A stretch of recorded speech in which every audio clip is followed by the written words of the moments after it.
Let's get started. This is Carlos Sanchez. He's the CEO of Ipagoo. Is that how you pronounce it? Ipagoo. Ipagoo. Okay, all right. And where are you based, Carlos? We're based in London. We have Based in offices in Paris, Milan, Madrid, Düsseldorf, Poland, Portugal. Wow. Yeah.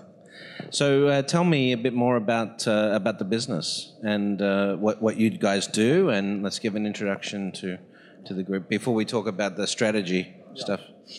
So Ipagoo is the brand name that we use for retail clients of our company. Actually, the company has, it's a B2B play. So basically, we pitch to banks mainly. We don't push Ipagoo as a brand itself. So the idea is, banking is fragmented in Europe, or everywhere, but in Europe doesn't make sense. It's a single economic area. And banks struggle to move from country to country. Actually, M&A activity in a cross-border basis has completely dried up. It doesn't exist anymore because there's no economies of scale derived from that. So the only model for banks to go from one country to another has been acquiring other banks or organically developing new entities or branches.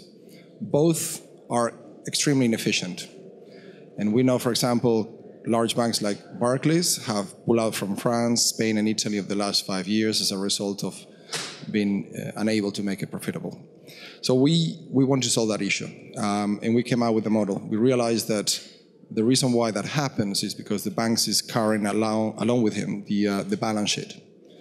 So being regulated as a credit institution forces a specific model in which you have to respect, you have to conform to that model. If you break the bank in two, however, because every bank is the union of two building blocks, one is the balance sheet activity itself, which is the reason why banks exist in the first place, and the second one is current account and payments, everything which is cash management, or in France is la banque quotidienne.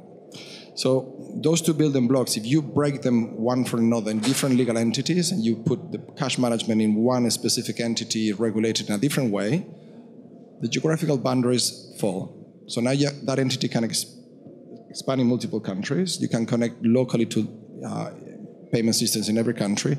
So now you can issue local bank accounts in each one of those countries without the heavy infrastructure of the whole bank.